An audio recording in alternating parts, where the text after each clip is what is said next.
guys, so ngayon gawa tayo ng dashi dahil wala akong dashi powder. Magluluto ako ng gyudon. So gawa tayo ng awase dashi, Japanese soup stock. Kailangan lang is konbu, yung dried kelp na sinatawag, tsaka yung katsuboshi, dried bonito flakes. So at saka probably 4 cups of water kasi konti lang naman yung kailangan natin. Pag wala kayong dashi packet or dashi powder, pwede namang gawing ito na lang, mag from the scratch tayo.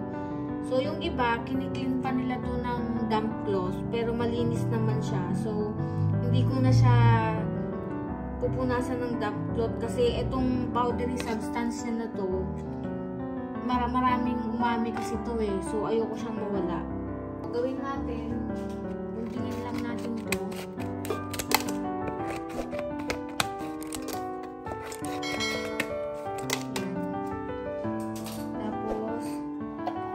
Tayo ng 4 cups ng water. Medium heat lang to guys kasi hindi siya pwedeng mag-boil talaga na rapid boil. Kasi mag-iiba yung lasa ng soup stock natin. Simmer lang natin ng kaunti. Pwede rin nga minsan nakaganyan lang siya tapos hayaan mo lang eh.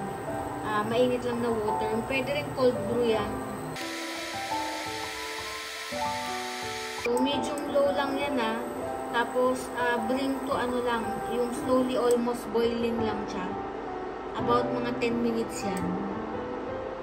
And then, afterwards, tatanggalin din natin siya. Hindi to pwedeng patagalin ito. Kasi nagiging slimy tsaka bitter kasi yung lasa na niya kapag tumagal siya dyan. Hintayin natin mga around siguro 10 minutes kasi huwag siyang kumulo. So, ayan, may 10 minutes na. So, tanggalin na natin ito para hindi siya maging slimy at saka bitter yung stock natin. Ayan, lagay na natin itong katsuboshi. Kailangan siyang kumulo.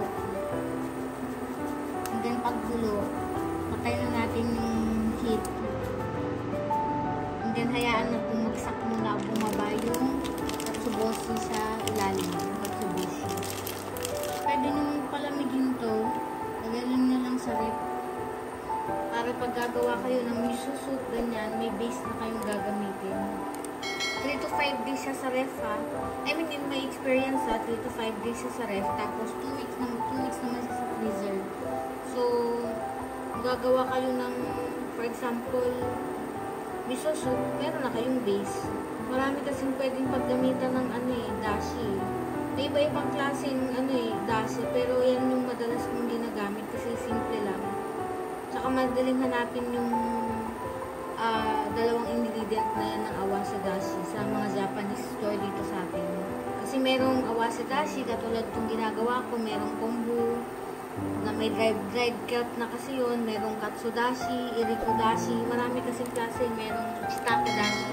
Actually, pwede mo rin itong lagyan ng dried shiitake kung gusto mo. Meron ding vegan dashi, so,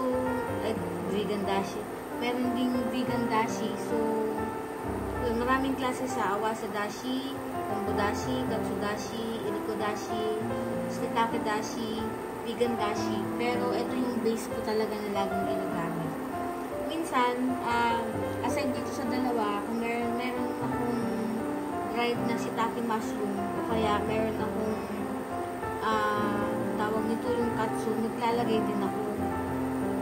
Pero since wala, okay, minsan bonito flakes, tsaka yan lang. So, tawag dyan is awase dashi. Ayan, so nag-boil na siya, i-off na natin para bumaba yung flakes dun sa pinaka-bottom ng pan. And then, after 10 minutes, hanguin na natin. Tapos lutuin na natin yung gyudon. So, ito na guys, yung dashi. Ito yung itsura niya. Pero kung hindi nyo type gumawa, pwede namang bumili na lang kayo ng dashi powder sa Japanese store. So, gawa na tayo, luto na tayo ng gyudon. Start na natin lutuin yung gyudon. 2 cups ng dashi, 4 tablespoon sugar, 8 tablespoon sake. Cooking sake to guys 8 tablespoon mirin.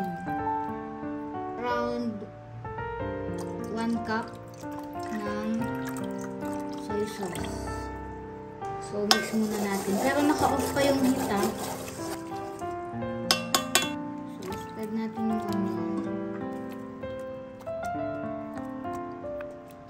So, yan. Lagay na natin yung meat.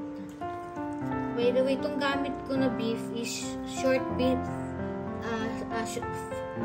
Beef to na short plate. Kasi, wala akong ribeye. Madalas gamit ko ribeye o kaya yung chunk. Pero since wala, pwede naman to. Kasi malambot naman to.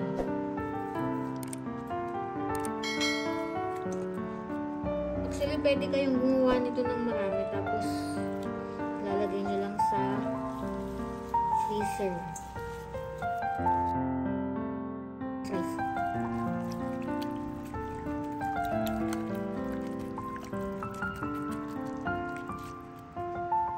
So, i-cover na natin siya. Lutuin natin sa medium heat lang. Tapos, i-skim off naman natin kung meron siyang scum. Siyempre, meron yan, scum tsaka fats. So, i-skim off na lang natin pag nag-boil na siya. Tapos, pag medyo luto na siya, guys, tawag nito, babaan pa natin ulit yung heat nung lutuan natin.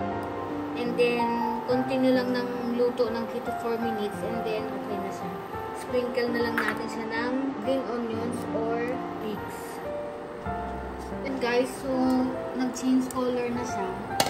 So pag ganito dapat i-off na natin para hindi na siya tumigas lalo yung beef. Yan, okay na siya actually. So off na natin, tapos i-plate na natin dun sa